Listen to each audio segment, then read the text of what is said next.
Welcome to the Six-Figure Author Experiment, where we help you break through your first or next $100,000 goal. Parental discretion is advised. Now, let's get on with the show.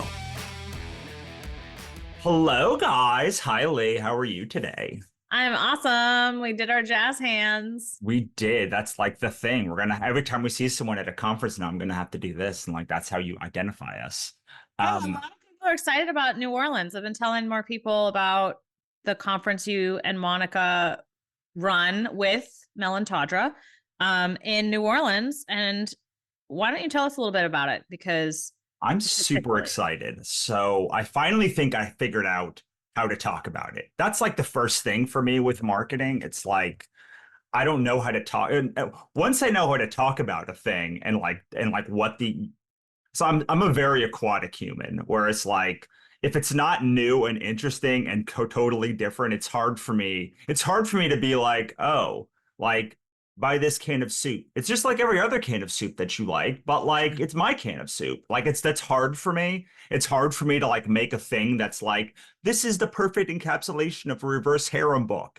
But like it's very easy for me to be like, reverse harems, like what if it was whatever the other thing is? So it's been hard for me with the conference to be like how do we talk about it? Because the truth is it's like it is very different because the base unit of most conferences, how they show love and affection is through information.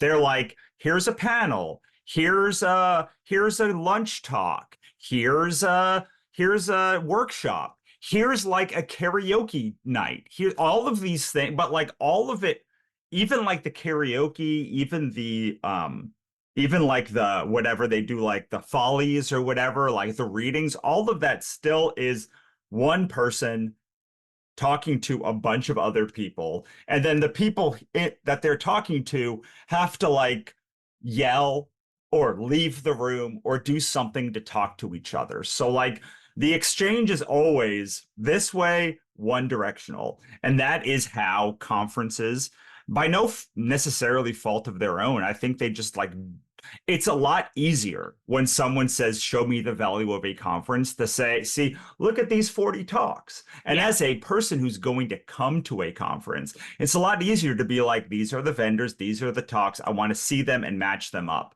The problem is nobody actually wants to be in those talks. Like they don't want to be in the talks. They want to understand the information in these talks and get it in like 3 seconds and then connect with the speaker and like make magic happen.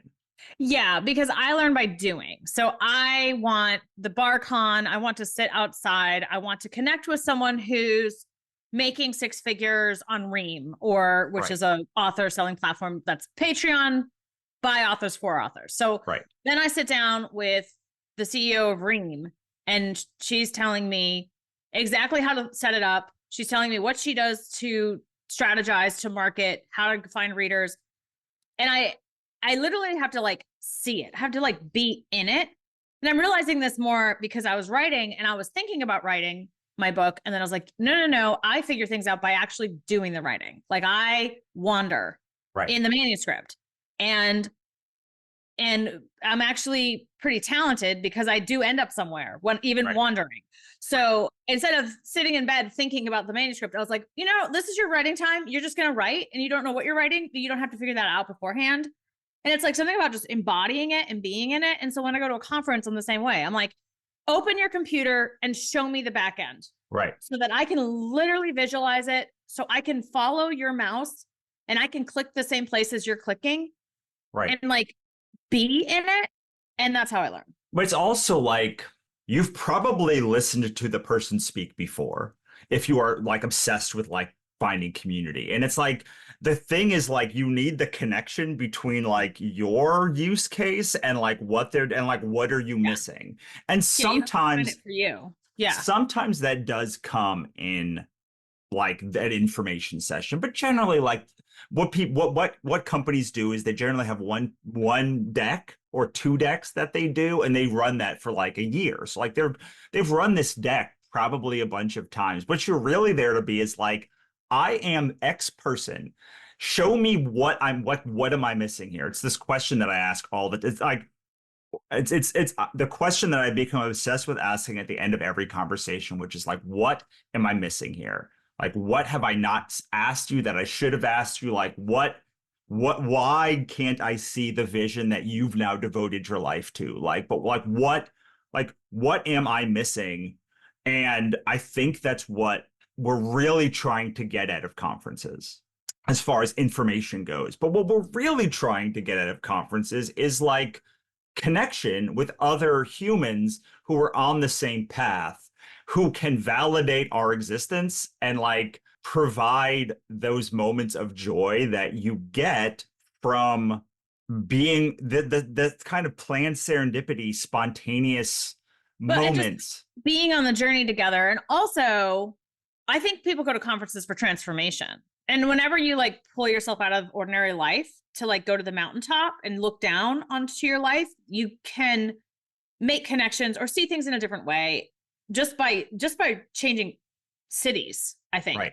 But I think people want transformation, and we intrinsically know that we get transformed by becoming someone else, not by doing other things, but by becoming someone else with an identity. And the way we change our identity is by changing the people we're with, because we conform to the identity of the people we're around. Right. So yeah, the serendipity and the moments together where we share a cocktail or a cup of coffee and like connect, but we kind of know deep down, like the way to become a six-figure author, a millionaire author, is to be around people who are either on that path going towards it or have done it, try to figure it out again, or who are close, or just different stages of the journey, and you just be around them.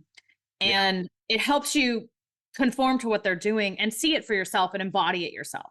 Absolutely. And so our philosophy, which I did not realize until recently, is like our base unit of affection with conference goers is connection. So like we believe that everyone that goes to a conference has a lock and a key, and that key does not turn their own lock, but there's somebody else in the conference that has a lock that you can pick, that you can unlock, and that will unlock.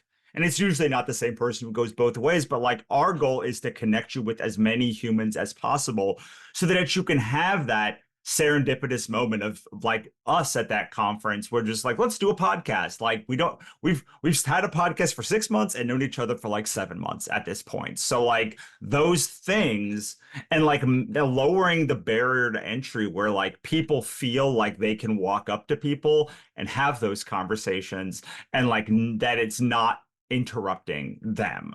And so we do that in a bunch of different ways, like, but a lot of it is we just have less information.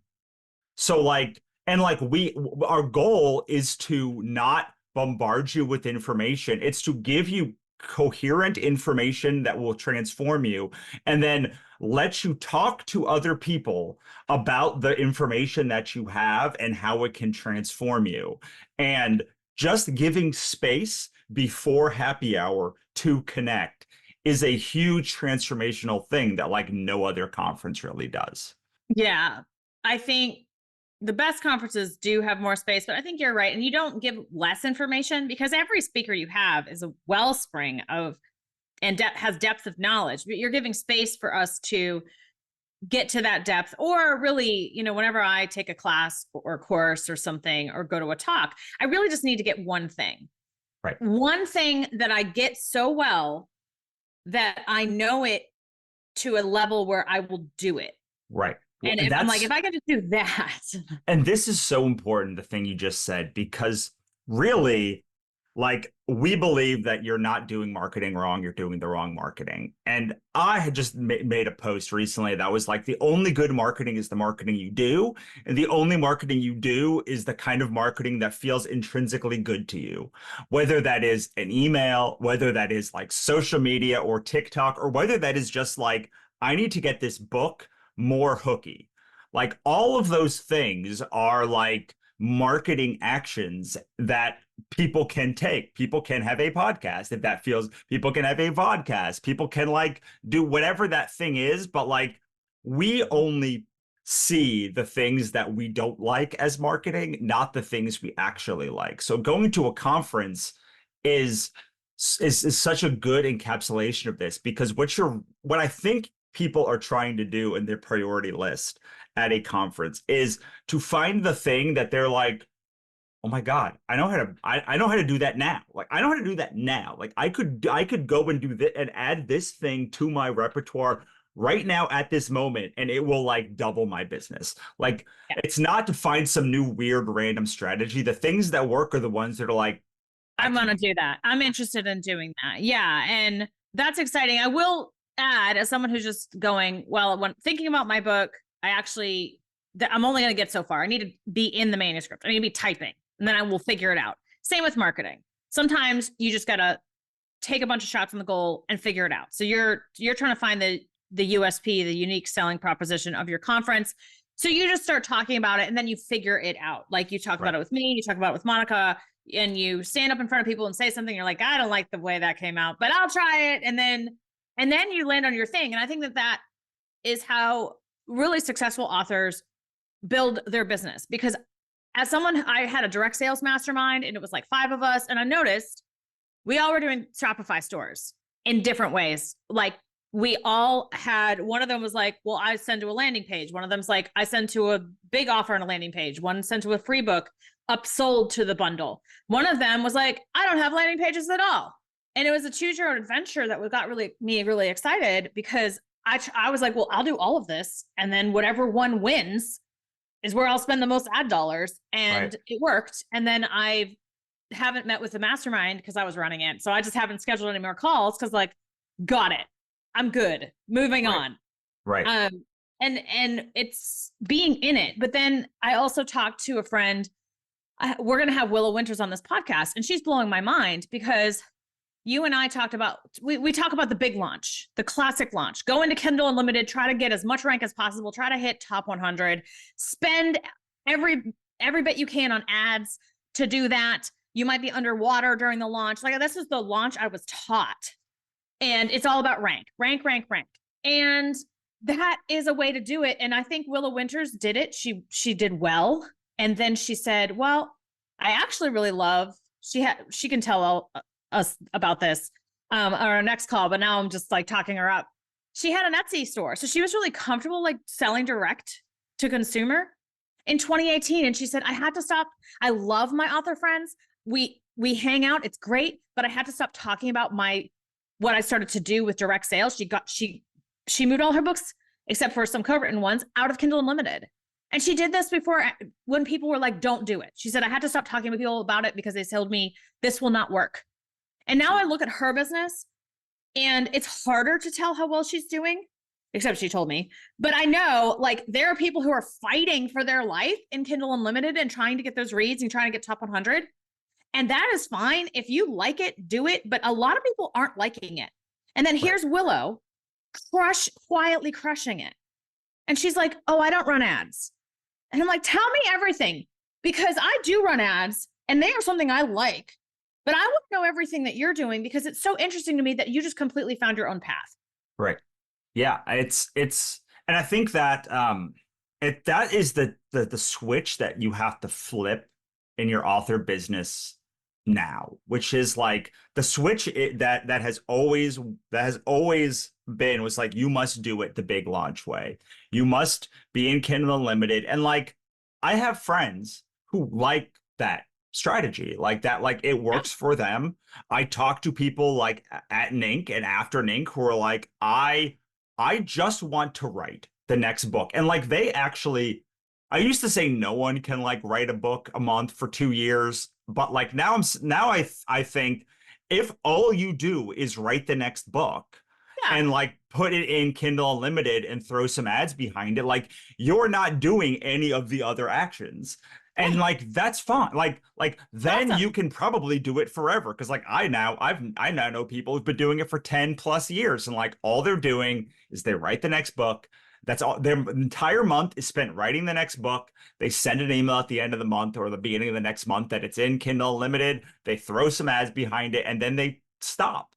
we had a person at a mastermind a couple of years ago who said all this stuff is hard. I just want to write a book and throw Amazon ads behind it. And I was like, cool, like that's a very simple business model, but like if that resonates with you, then you should do that thing, even though you must acknowledge it's getting harder to do that with every passing year. But it won't matter if they have 50 books out. You know what I mean? It's like they've gotten over the point. Like you and I could both write a book and make some money on it. Make life a livable amount of money on it. And that is very freeing. And I think when you have a huge backlist, wherever it is, as long as it's live somewhere, you can feel that. And I think Kindle Unlimited makes it easy because there's one place you check. You don't have to necessarily track your numbers because they're just right there. Whereas Wide, I didn't realize how well we were doing or how poorly we were. I felt like we were losing on the store. I was like, we're barely profitable. And then I looked at everything. I looked at every little place that we had money coming in. I was like, oh, we made 7 figures. What? Well, okay. So we're not losing. Right. We're actually doing quite well, but I had to track it. So if you don't want to track, like that's not my strength, but I did it. And it was very helpful. But if you don't like tracking things, then there's going to be places to publish that are easier for you and better for what you are interested in. Right. And like, that's one of the reasons why aggregators work. But like, this really goes to the sustainable productivity thing we've been talking about. Now the pendulum has shifted, and now people are saying you can't just write a book a month. You've got to do all these other marketing things. Like the book a month thing, like doesn't work. And like, that can't be sustainable. And like, there's a not insignificant amount of people that are like, I like, it's worked for me for 10 years. Yeah, so like, what are you doing it? It's like, what are you talking about? Like, the real thing is like, what can be sustainable for you? If 8 or more books a year is sustainable for you, like, you can probably continue with Kindle Unlimited. If you find that like you can't put out at least 8 books a year, which is like, I think once every 6 weeks, like it's going to be structurally very hard for you to make the same amount of money and to succeed at Kindle Unlimited for the long haul. Would you say that's an accurate statement or somewhat accurate statement? I think there are people who are very tightly branded, who know how to jam pack those tropes in. So, and tropes are a shared reader language. We talked with Jennifer Hilt, who wrote the Trope Thesaurus yesterday. And she talked about like, people think they're cliches. Tropes are just a shared language for people who love story. So if you really get across, this is a single dad, grumpy sunshine, nanny, small town romance. Right. You can do well. You can compete, and your cover has to be tight and the writing has to be good. But more, it doesn't have to be poetic. It has to be like to the tropes. And I think you could do 4 books a year and make 6 figures. If you're growing your newsletter, throw a little ads in there, and, you know, because they might be slightly longer books. And so you get more page reads. I do think there are plenty of people listening who either do that and are frustrated, or who can't do that and are frustrated. I'd really love this talk to be to the frustrated people. Yes. So, well, like, what are you going to do? Well, the opposite part of the productivity is like, we have this whole, I think, pretty robust language about sustainable productivity, like writing the only amount of books that like you can do without burning out. But like, there's the other half of this, which is sustainable monetization, which nobody is talking about, which is like, there are really 2 ways to burn out. I mean, there's actually like 6 million ways to burn out or something, my friend Todd was telling me, but like, I'm gonna focus on the 2 main ones for authors. One is like, I write too much. I can't write this much anymore, like, which is productivity. The other is, I need to make more money, or I need more money and I am burning out because like I have to do all of these things and I'm not. So like, oftentimes, like, you have a super burnout, like a super volcano, where like both of those things are happening simultaneously. But there are often people that are productive, that they're like, oh, I cut down to 4 books. Why do I not feel better? And it's like, well, like, how's your income going? It cut in a third. And I'm like, well, there you go. Like, can you live on a third of your income? And the answer is like, no. So everything that you're talking about for like whether people are frustrated, distressed, or like they are burnout, they're money burnout. Like they finally found a happy place writing, but they're like, but this writing like does not pay me enough to do the things that I want. That is where like all of these strategies in direct sales, of going wide, of like of setting up like continuity, which is a subscription, all of these different platforms, aggregators, all of these different translations and such, everything that's like in this other bucket is like, okay, you can only write 4 books a year sustainably. But like you need to make what you made when you were doing 12 books a year. So like, let's say the gap is they made 100,000 and it's 33,000 is what they're making now. Like, how do we make up this $66,000 deficit? Well, there's now a menu of a billion things that you can do. And that includes like Patreon, Reem, Substack, your own thing. It's web stores. It's like special events. It's going to conferences. Everything under the sun that is not being in Kindle Unlimited is like, and it's open. And even being in Kindle Unlimited, but doing other formats that are not. Being in Kindle Unlimited, but having 6 special editions on Ingram Spark or uploaded direct to Barnes & Noble as a paperback. You can be wide with all your paperbacks. You can reinvest money into audio translations. That was what I did. Now I'm reinvesting into special editions and some ads, but I'm not advertising everything. I'm advertising the one book that I can advertise the best and moving on from there. Somebody posted, she was like, I did really well. And then I hired this business manager, maybe it was an accountant, to advise me. And he was terrible. And not only did he mismanage things or probably give her really bad advice, because he probably wasn't an author. And she felt like like she had given up the power, and there's a lot of shame with that. Right. But he also said something that stuck with her, which is like, if you think you're going to earn X amount again that you earned, whatever in 2022, you're crazy. You can't do it. And I would like to tell anyone listening that if you want to earn X amount, you do not listen to people who say that you can't. You just don't. You just step into the world of delusion with me, okay? Because it's not delusional. Because I posted under her post where we were all like comforting her. Renee was coaching her too. And Renee said some really wise things. And then, of course, I'm just there going, scorched earth, F that guy. He's an idiot. Sure. Also, it's crazy to me that someone can say that and they're just wrong, because I just talked to like 3 people who are making 6 figures a month or at least 6 figures a year on special editions of their backlist. Well, so this is a translation issue also, because if that person said, well, if what that person meant is you're not going to be able to make the same money doing the exact things that you're doing, like that's a different. Now they didn't say that, so like screw that guy, that person. Yeah, he didn't say it. He didn't know what he was talking about. But like that's probably close to accurate. Like if you're in Kindle Unlimited and you drop your productivity from 12 books to 4 books, you probably are not going to be able to make up that money only in Kindle Unlimited. You will have to like do other stuff. But like that is kind of the joy of getting out of Kindle Unlimited, which is like you can do these other things. And I feel like we say this all the time, but like we have nothing against Kindle Unlimited. Like it works for a lot of people. It worked for Lee for a long time. Like my co-written stuff in Kindle Unlimited, and it's like, whatever. The co-writers feel more comfortable with that. We'll have our translations wide. We'll have our paperbacks wide.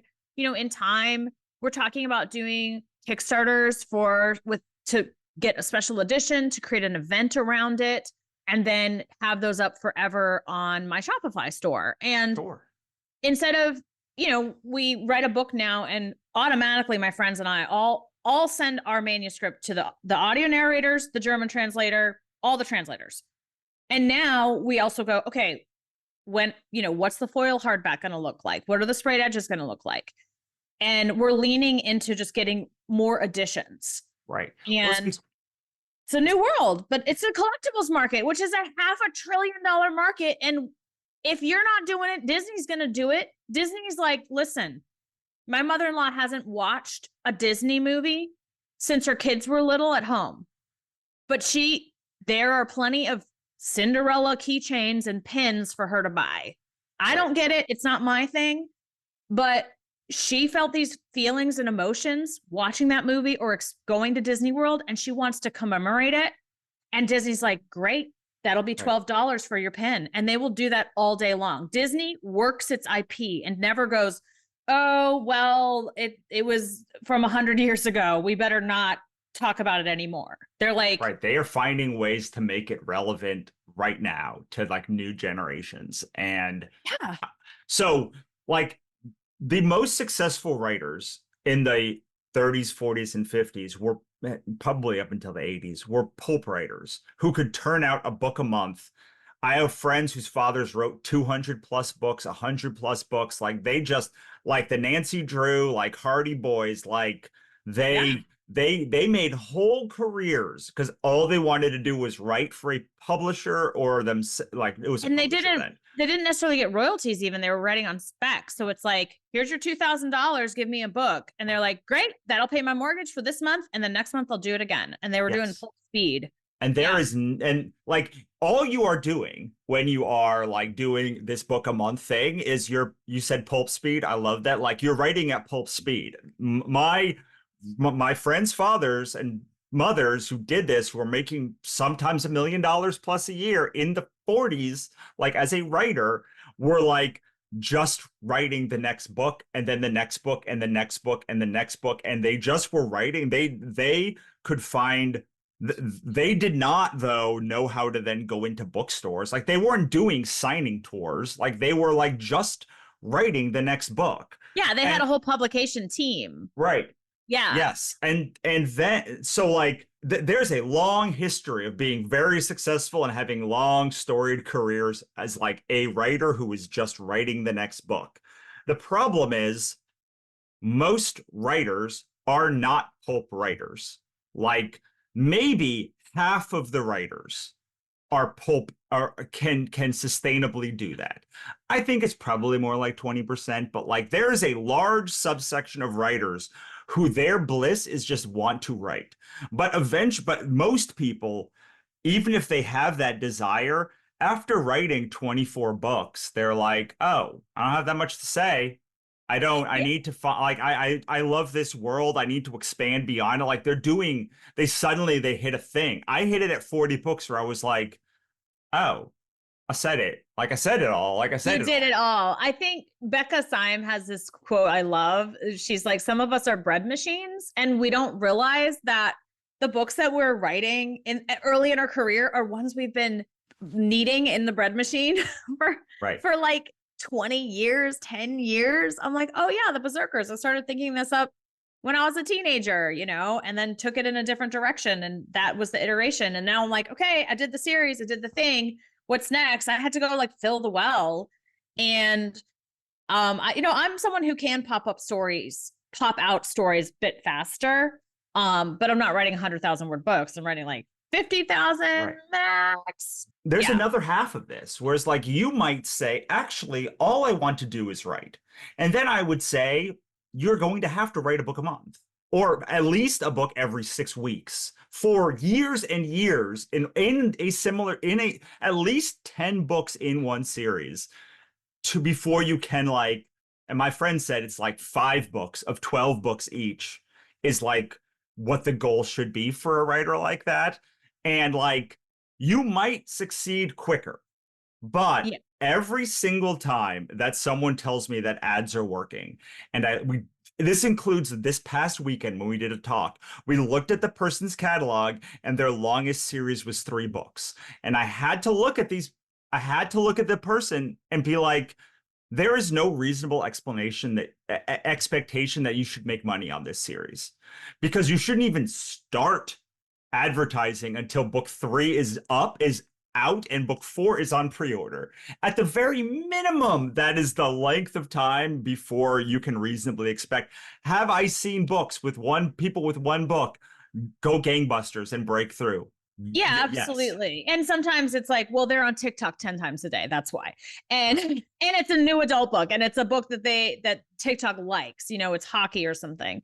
So there's exceptions to the rules. If you have a unicorn book that you put money in and it gives you back more money, that's the book you spend your ads on. But a lot of us agree. People looked at my catalog and advised me, okay, the place to spend your money is book 1 of this 20-book series. That's your most popular series. The end. Goodbye. And I'm like, well, that makes it so much easier. I'll just pull all the teasers I can out of that one book. I'll get all the images I can for that one book, and I'll put up my ads, and that's it. We're done. We both have a friend, but like I was talking to him at Ninx, and he's like, if you have a 12-book series that has at least 50% read through, you will get double your money back on ad investment. And like, my goal is to spend 10 grand on on 5 series that do that, and then I make like 50 grand. And I was like, that's a strategy, bro. Like, that's a strategy that you are comfortable with, and like, it makes sense to me. But like, what he's not saying is I'm gonna have 20 series of 3 books. He said a few series that have long 12 or more books in them, and like, that is where his head is at.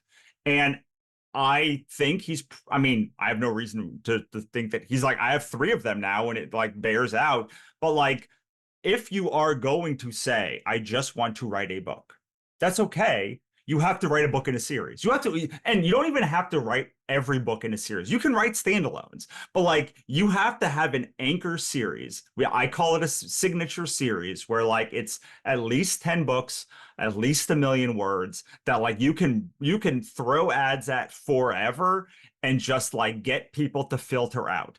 And there are all sorts of ways to do that, whether it's like doing an anthology series that like each one is a different character, or it's like doing arcs, or like whatever it is. Like the Silo series is great because like the second book is like goes like this, the second book just goes back in time like 100 years, and like the whole book is like just like leading up to the start of the first book, and you're like, that's an interesting choice, and hugely successful. Like, that series is an Apple show, so like, you don't have to necessarily follow all of the rules, but like, it has to be some sort of series that like you can spend $1 that is long enough that you can spend $1 on and make $1.01.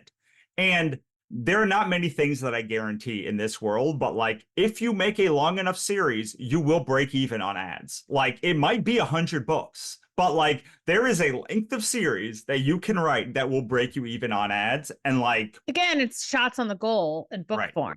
And you can pretty much, if you're that into the series, you can spend enough time thinking about marketing where you're like, I'm going to market it this way. This is probably not super lucrative, but I'm on Literotica, which is where you can post erotic stories for free. And I noticed someone's posting and she's doing well.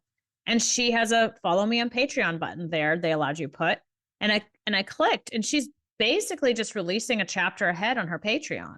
Yeah. So this is probably not full-time income yet, but she's probably a baby author. Like, I don't think she has any books out. She's just posting this on Literotica. It's very roughly written. I love it because I love the tropes, but it's not a polished book, but she's making income from the people who are like, oh no, give me that chapter. And I was like, good for you. You found another way in, basically. And if she just works a job and then has this as her side income, great. I would tell her, like, once the book is done, you publish it everywhere, and then you start TikToking about it. And then, the special editions of this book, and you talk on TikTok about that. and you can build out. I like the special editions idea because a German translation or an audiobook is going to cost a couple grand, but the special edition will cost, let's say, a couple hundred, maybe $1,000, depending on who you hire, Right. or if you do it yourself. It's just a different way to invest that I think right now has a lot of return. Sure. I agree with you. As someone who's said this for years, I completely agree with everything that you're saying. But like, I had a coaching call with someone else last week and we talked about Substack. And I was like, I looked at their page and was like, do you even have any interest in Substack? Like, do you have any interest in playing the Substack game? And she's like, no, I don't. And I was like, then Why aren't why you are on? you doing it? Because this is another thing that we have to talk about where it comes to sustainability and platforms. It's like you are paying the platform either a fee to like Substack is 10% or Patreon is 10% or Kickstarter is 5%. So like you're paying them a fee to be there in either money or on like Attention. yeah, or on Like, attention or time. And it's like if you are on a platform and you refuse to play the game to get success, and you are instead impeding success by like making it harder for yourself, why are you spending time on that platform? Like you should be looking for what the platform that is going to give you that is going to be worth the 10%, because there are people on Facebook or TikTok who are like, hell yeah, I'll give them 50% because whatever, like whatever that number is, because like I am getting a return. That is also why you should go with a publisher. Like if a publisher can do 90% of the work for you and like then like it's worth only getting 10%. If you are doing 50% of the work, it stops being worth giving them 50%. But yeah. like this is like the rule, and this is how we start thinking about like, so we talked about sustainable productivity, talked about sustainable monetization both ways. The last thing I want to say about that, because I want to talk about KPIs and win conditions as well during this, is to say you make a list of all of the things and then you just check them off and you're like, nope, I hate that. I hate that. I hate that. I hate that. Maybe I do just want to go back to writing. I go back to just like writing a book a month for a while and be like, nope, I can't do that. And then like you find if you just Yeah. like pick one a quarter, you'll be like, that works. Like I have no love specifically for Substack, except that I tried it for 3 months. It was like, oh hell, like I have paid subscribers. And I kept doubling down on it. It was like, oh, well, now I've been doing this for like a doubling down in it for like a year, and I have like almost 1,000 paid subscribers. Like that's like Yeah. now I'm like, wow, you're way worth your 10% because I tried this a bunch of times, including making my own app, and it did nothing but lose me money. Yeah. Um, so then you have like this list of things that are like your Shopify's doing all of those things you said and then testing them out. Like then you build out. So what you do after that is you like decide what are the key things that need to happen for you to have success. And like KPIs are the word that like business people use. And it's a very good one because like I can't think of a better one that's like more woo-woo or like authory, What but does like KPI stand for? Let's just key explain. performance indicator. A key performance indicator. So I was talking about Kindle Unlimited and everyone's like, rank. That's actually a really bad key performance indicator. Right. Better to track sales and read through. But again, you have to do some math there. And I was in Kindle Unlimited. I didn't want to do any math. So Unless your yeah. goal is to just be number one on the store. Like I have friends who just wanted to hit USA Today bestseller and they were bummed like when they got to like number 3 on the store and they didn't hit it.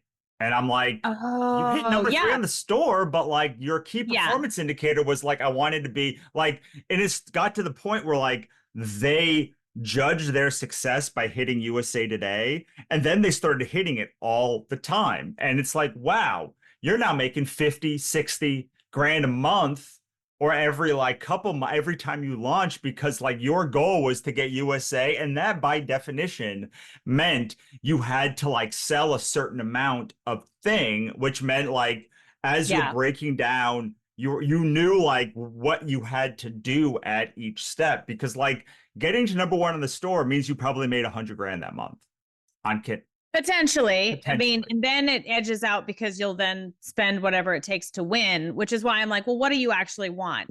If you Right. want the Stanley Cup, you're going to have to play hockey in a certain geographical location. Right. So that's why I think about my goal. And I'm like, I want to hit the New York Times. It's like, do I though? Do I really care? Because I feel Right. like you have to be trad or you have to get some sort of deal. And I don't really want to be trad and I don't really want to deal. If it was perfect and amazing, sure. But like, I just don't actually care about the New York Times bestseller tag. It would be cool. It would be neat. I'm sure I will hit it at one point, but it's not that important to me. And I coached someone who said, oh, I want that. I was like, is that what you want? She's like, well, I want to quit my job. And I'm like, okay, then you can quit your job. Let's be indie and let's make more money. Right. And we'll do this, this, and this. You're writing, this book, and like write more in that series that did well, and then do a series 2.0, as Zoe York would say, where it's like bigger, badder, more tropey, and level up your covers, reinvest in the covers first, reinvest in the editing. And she did it. She's like, oh, okay. And so she didn't need to go trad to be full time. Those two things can actually be in conflict, because there's plenty of people who just don't make any money trad. They take so much of your money. And like another thing about that is like if you just go down, okay, let's say you go trad. Let's say you have a great deal. Let's actually pull out what it takes to become a New York Times bestseller, because like it takes relationships. Do you want to go to a bunch of literary festivals? Do you want to kiss a bunch of like reviewers' asses for like a long time? Like, do you want to, like, I do like that stuff. Like I will happily like, well, I can't now, but when I was not chronically ill, like I will happily like play the networking game. But like if you don't want to play the networking game, it almost assuredly, at least without an audience, like you will not hit. Absolutely will not hit. Ways to do it. There, you can spend a lot on ads, you can spend a lot on TikTok, spend a lot of time, spend a lot of money on TikTok ads. Pay influencers, build the influencer relationship. Well, I'm saying with traditional. You're not going to do that if you're traditional published. No, I think if you do that, you'll have a better chance at being traditionally published successfully. Because the traditional publishing, I have people who got a Montlake deal and they're like, okay, I got a big advance. What are you guys going to do for me? And they did nothing.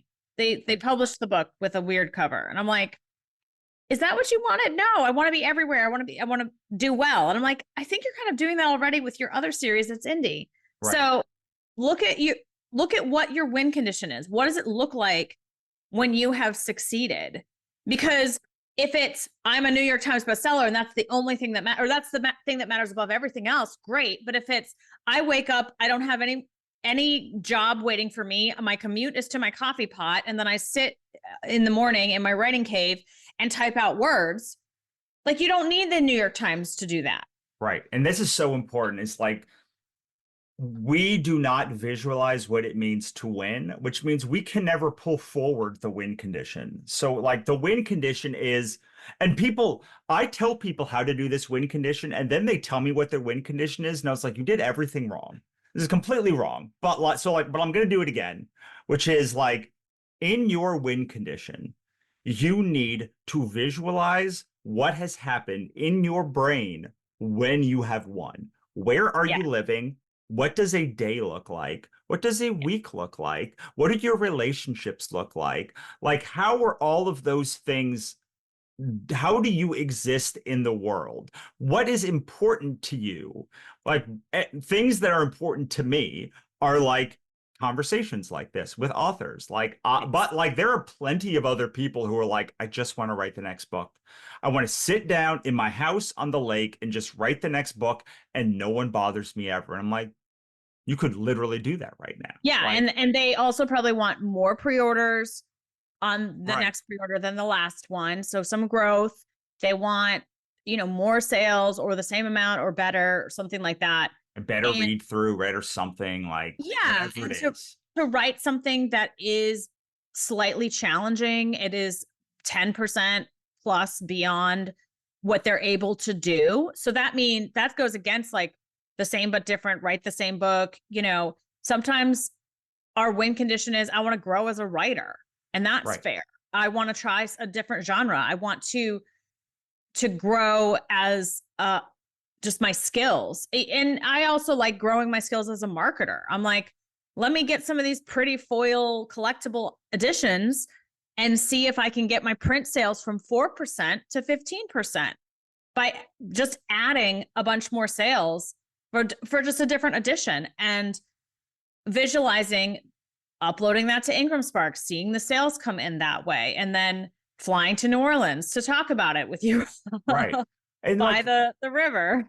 What's great about that is like you set a win condition and then you were able to pull it forward to like that's why I'm able to say like I've been semi-retired for at least 2 years because like it, and then we embody it. Right. Back to embodying. Yeah. Because when I started saying like, well, I want to do this. This is the closest I will ever get to retired. I would like this, but like more money security. I have a lot of money security, but like turn this into like, well, we kind of already have done it. So we just visualize what we're living. But like in 2015, I was doing it 0% of the time. Now I'm doing it like 60 to 80% of the time. No money in my bank account. My husband was really stressed.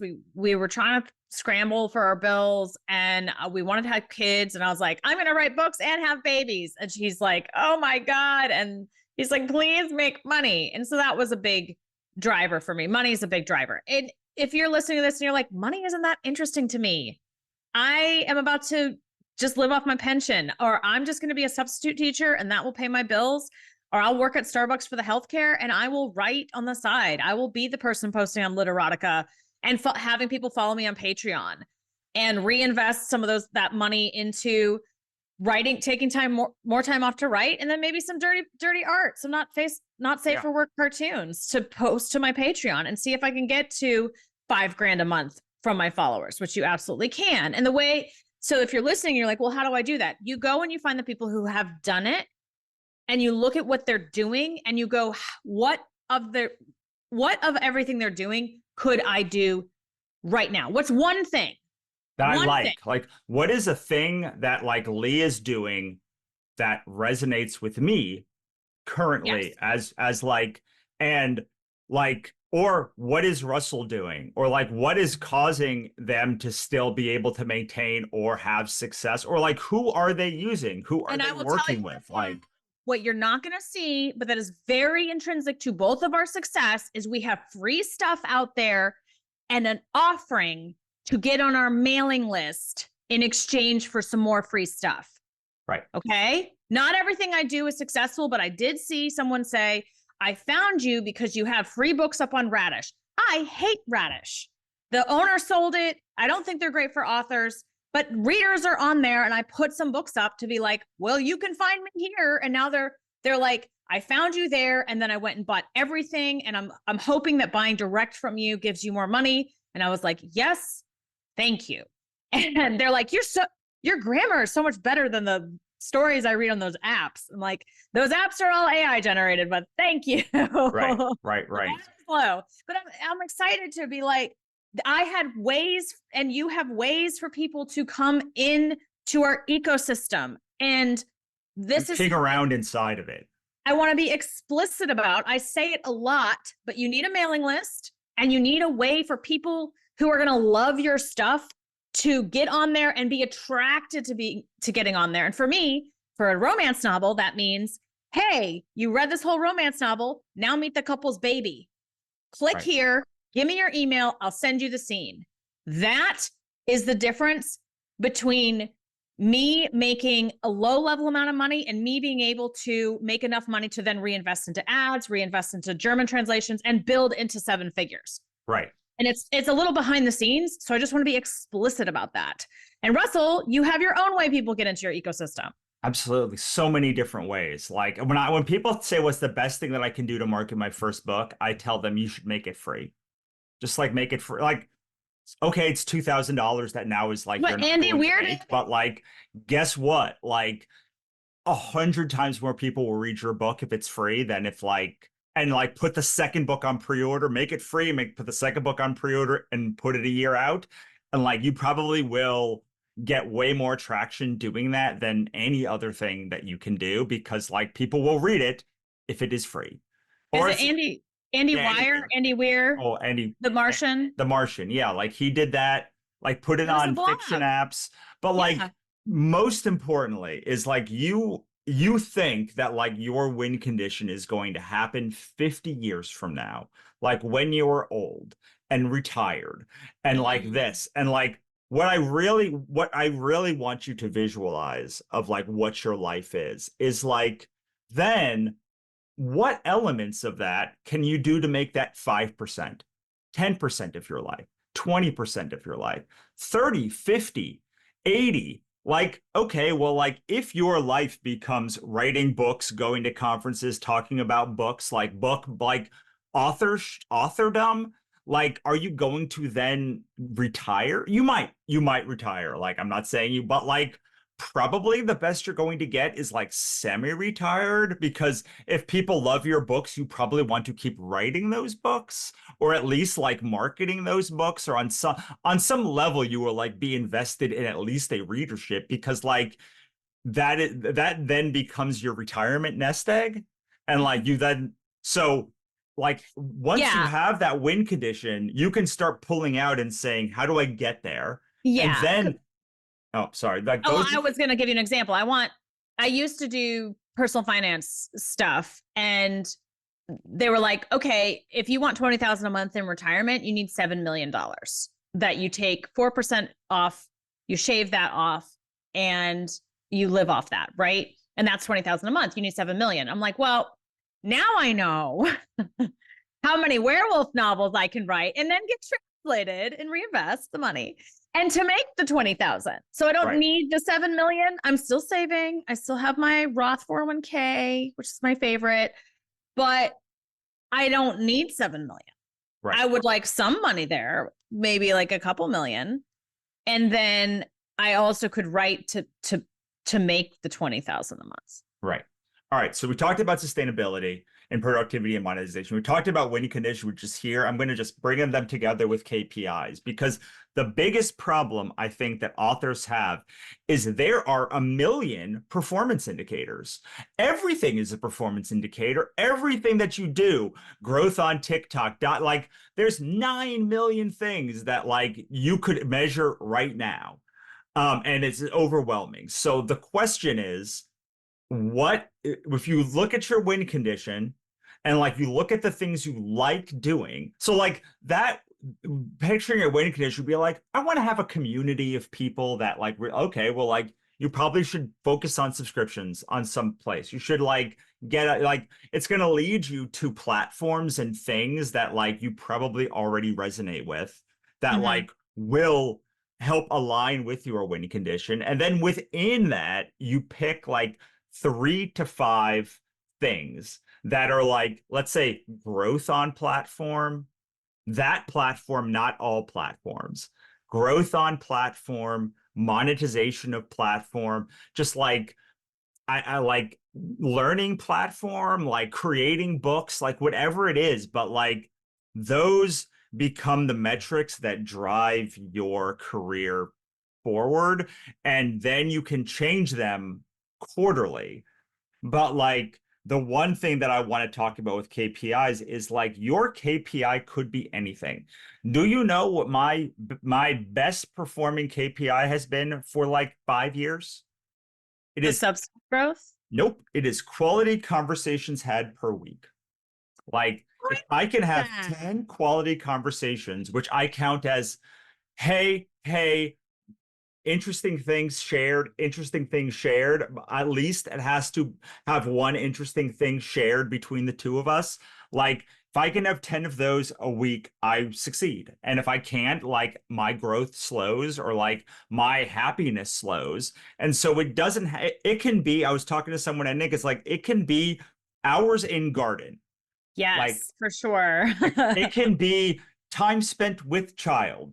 Like whatever, Yeah. it does not have to be that platform growth. What you're trying to do is say, these these indicators, unlike rank, influence my success getting towards the win condition.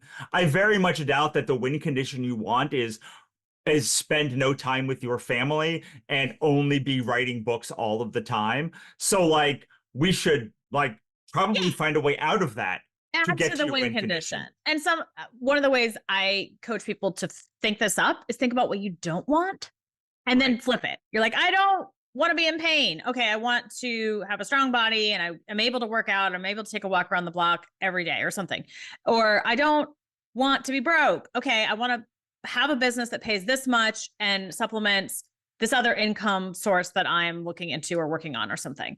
And you just flip it. So you complain and then you flip it and you talk about the positive, and then you go look for people who have done one or two of those things.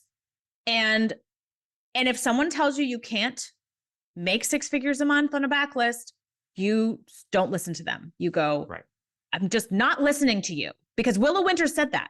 She said, I just didn't listen to my friends who told me this was not going to work. And I'm sure there were ups and downs on the journey. But she was like, this will work. I know it will work. Why? Because she was in the Etsy space. So she's like, there are people who have Etsy shops who do this. Right. I'm just going to do it with books. And I'm not seeing, and all my friends are like, you can't do that. And I'm like, well, I just put two things together that I know will both be successful. And I think it will. And if it hadn't, she would have still figured it out. She would have she owns a printing press, for goodness sake. Like she has just gone all in. And it was, whereas the other lady who was hired the wrong consultant and was disappointed in herself because she listened to him. It's like, well, awesome. Now you know who not to listen to. And if anyone ever comes at you and is like, you want to be a New York Times bestseller, you want to be trad, you want to make 6 figures a month, you can't do it. You just walk away. You're just like, I'm not having this conversation. I'm going to talk to someone. I'm going to look for the people who are doing it. And I'm just going to let my brain go, oh, they're in your tribe. We want to emulate your tribe. And so we're going to become like those people. And then your identity shifts and you walk around going, I am a 6-figure author. I am a 7-figure author. I do this thing. I run a bookshop that's like an Etsy store. I don't want to do that, but Rilla does. And this other lady, what we were able to tell her was, you were successful, but that means you are successful. You are a successful author. No one can take that from you. You are a 6-figure author. Make that your identity, because I think it's your identity. But if you need some delusion, add the delusion in. Absolutely. Yeah. I learned this year that it's not enough to find somebody who did the thing you want to do before. They have to have done it in the same industry, working with the same kind of people. And because then they know the failure points. I made a mistake earlier of hiring a growth team who had done what I wanted to do, but not in publishing, in like similar things, but not in actually like selling books and like it, or like growing news. Thing though, because we were talking before we started recording about when you're a millionaire, you have millionaire level problems. That doesn't mean you have no problems or any smaller problems. It means you don't spend as much time on those smaller problems. Right. Like Renee and I are like, yeah, they like to block our German translations. They do that all the time. They've done it 30 plus times. We've told them to stop. We will tell them to stop again, and then they will fix it. And we're just not fussed. We're like, yep, moving on. Now we're doing this other thing also. And I think for hiring, if you ever try to hire, you did not come out of the womb knowing how to hire people. Right. You're going to be bad at it. And it's great. I think the most successful CEO has had some terrible hires. I think all we need is to hire more and be even worse at it. Like continue. You're going to naturally fix because you already learned something, but it's like, congratulations, you did it. It blew up in your face. And now you know how to make a different choice. Yeah. When I started hiring, I did what every author does. I try to hire the lowest priced human. And then I realized very quickly, like, no, we need to hire someone who knows more than, so like, also like, don't like look for somebody who can do the thing you want, not for someone who's going to charge you the least, because the person who's going to charge you the least probably has never been to the mountaintop. Like if you want to be, I talked to Lisa Daly. And like I was like, I want a book that hits #1 in nonfiction. And like, guess who I'm like, I want Lisa to like help us make a book that's going to Yeah. hit like #1 in nonfiction, because like that is it, every person I know who wrote a book related to publishing that blew up is like they've all worked with Lisa. So like, I know you, Inez, Theodore, like she's like the powerhouse behind the like, and so like, see, you had an interesting conversation. Someone said Lisa Daly, then you had another conversation. Someone said Lisa Daly, and then you're like, well, I will go have an interesting conversation with Lisa Daly. absolutely. So like those kinds of things are like going to get you further.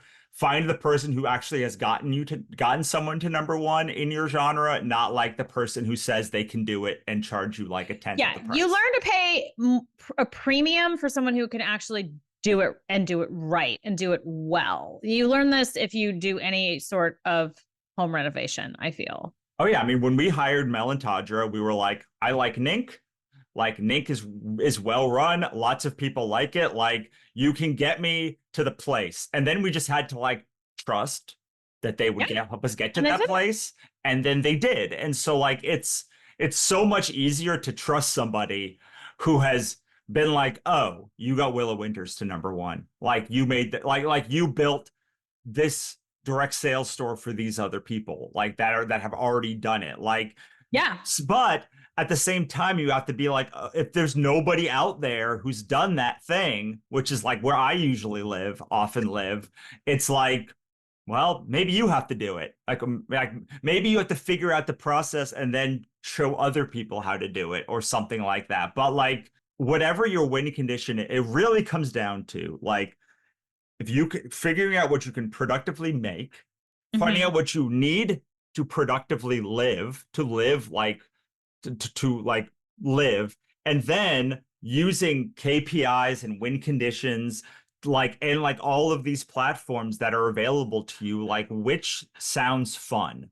And I originally used to have a visceral reaction to like, I can't do things that are fun. Like I need to make money. But the more you lean into that thing of like doing the things that are fun, wow, you obsess about the things that are fun.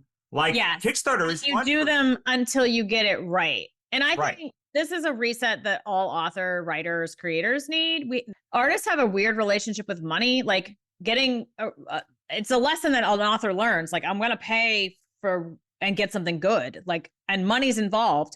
And there's just such a broke mentality sometimes with a lot of creators. Like, creators create, they are the makers, they are producing the stuff. And if you don't think it's profitable, look at Disney. Look at what Disney's doing. All Disney has is IP, guys. Just capturing a sense of a feeling with some plastic crap. Like, it is all IP, and Disney didn't come up with half of it. The creators came up with it. And if the creators will start to realize, we got to realize our own power and not give the power away, and not feel shame when we do give our power away, because we were probably trained to give our power away. It's okay. Take the power back and start believing that you can have all the money you want and have a cushy life and still create art and still create what you want. That's why I run the Millionaire Author Mastermind, because I'm like, author, millions, this is a natural fit, and come into this group and I'll hold the space for us to talk about that and be positive and hopeful. And also, there's a very large amount of millionaires in there who are making the money off of their books. So it is literally a tribe that I've held the space for. And the reason I also love New Orleans is because it's fresh, it's forward focused, it has this energy around it. I was there last year, and this, I'm looking forward to March 2025. Five, right? Yes. I'm still stuck in 2023. It's fine. And anyway, March 2025, we're going to get together, and there's also because the cost is higher, there's a certain level of author that's coming, or it's someone who scraped together the money. I have done that before, but they're like really invested. They're like a great example of that. Yeah. Somebody in our mastermind told me that they could not afford to come to the mastermind. They paid to come to the mastermind. And then they over the next year, they just manifested a 6-figure career.